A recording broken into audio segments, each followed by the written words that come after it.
Student, welcome to GDR channel. I am Ravinder sir. आज हम शुरू कर रहे हैं कुछ गलतियां जो बच्चे अक्सर सिंटैक्स में करते हैं या किसी भी एग्जाम में जो गलतियां करते हैं उनको हम दूर करने की कोशिश कर शुरू कर रहे हैं। तो रोजाना हम इसके बारे में आपको कुछ ना कुछ मिस्टेक्स के बारे में बताते रहेंगे।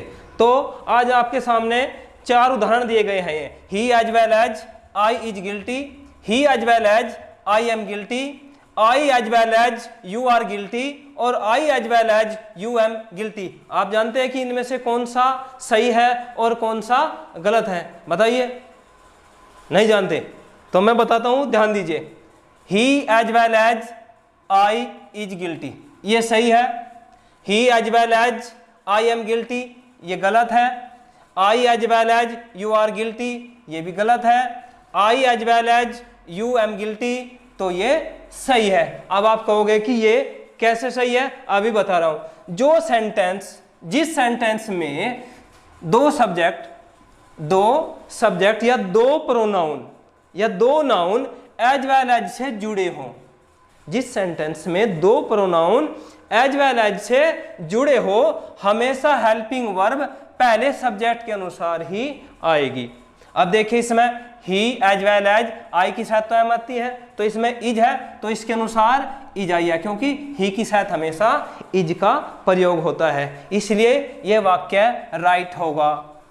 अंडरस्टैंड? अब ये वाक्य पढ़िए। He as well as I am guilty, जब इसके अनुसार हेल्पिंग वर्ब आती है तो ये वाक्य क्या होगा? क्योंकि ही की साथ तो कभी भी एम नहीं आता, तो इसलिए वाक्य ये गलत होगा। ओके, अब देखिए तीसरे नंबर का, I as well as you are guilty. अब देखिए हमें किसके अनुसार हेल्पिंग वर्ब लेनी? आई के अनुसार। और यहां किसके अनुसार लगी है? यू के अनुसार, तो ये वाक्य गलत होगा, क्योंकि आई के अनुसार यहां क्या आना है? एम आना है। तो I as well as you am guilty, इसलिए ये वाक्य सही होगा। इसी प्रकार, क्योंकि आई के साथ में क्या आता है? एम आता है। ओके, अब देखिए मैं दूसरा उदाहरण लिखने जा रहा हूं। अब देखिए, अब इसमें 4 वाक्य दिए। You are richer than me, you are richer than I, he hates you more than I और he hates you more than me. अब आप बताइए कि इनमें से कौन सा सही है और कौन सा गलत है, कौन सा राइट और कौन सा रॉन्ग? कौन सा रॉन्ग है? नहीं पता। अब देखिए, पहला रॉन्ग, दूसरा राइट। अब इसमें देखिए, पहला रॉन्ग और दूसरा राइट। अब आप कहोगे ये रॉन्ग क्यों है, ये रॉन्ग क्यों है और ये राइट क्यों है? अब देखिए, अगर किसी सेंटेंस में जो कॉम्पेरेटिव डिग्री से जुड़ा हुआ हो, जो कॉम्पेरेटिव डिग्री से बना हो, उसमें यदि ऑब्जेक्ट से पहले सीधा सब्जेक्ट होगा, यानी कि बीच में कोई ऑब्जेक्ट नहीं होगा। अगर वाक्य के बीच में, सेंटेंस के बीच में सब्जेक्ट से बाद में कोई ऑब्जेक्ट देन से पहले, ये नोट कर लीजिए, देन से पहले और इस सब्जेक्ट के बाद बीच में इतने डिफरेंस में कोई ऑब्जेक्ट नहीं होगा, तो यहां हमेशा सब्जेक्ट आएगा। आई बात समझ में? अगर सब्जेक्ट से बाद और देन से पहले कोई ऑब्जेक्ट नहीं है, तो इधर देन से बाद में भी सब्जेक्ट ही आएगा।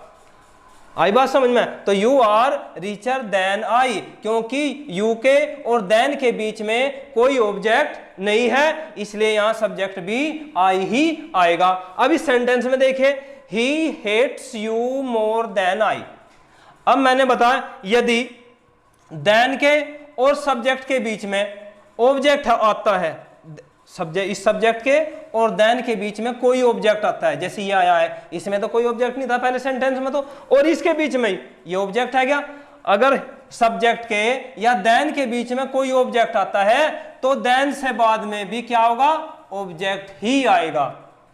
अब इधर दोबारा समझ लिए, यदि जैसे दिया you are richer than me, यदि यू के या जो सब्जेक्ट है, यहां से जो भी सेंटेंस का सब्जेक्ट होता है उसके और इस देन के बीच में यदि कोई ऑब्जेक्ट है, तो यहां भी ऑब्जेक्ट आएगा। परंतु अगर उसके बीच में कोई ऑब्जेक्ट नहीं है, तो यहां क्या होगा? सब्जेक्ट आएगा। इसलिए यहां क्या होगा? मी की जगह क्या होगा? तो मी की जगह यहां आई होगा। ये अक्सर हमेशा सिंटैक्स में सेंटेंस आता है और जो अक्सर बच्चे गलती करते हैं। अब देखिए इसमें, he hates you more than I. अब इसमें भी देखिए, दोबारा देखिए, ही, अब इसके देन के और ही के बीच में ऑब्जेक्ट आया है ऑब्जेक्ट आया है तो यहां भी ऑब्जेक्ट ही आएगा। Okay, understand.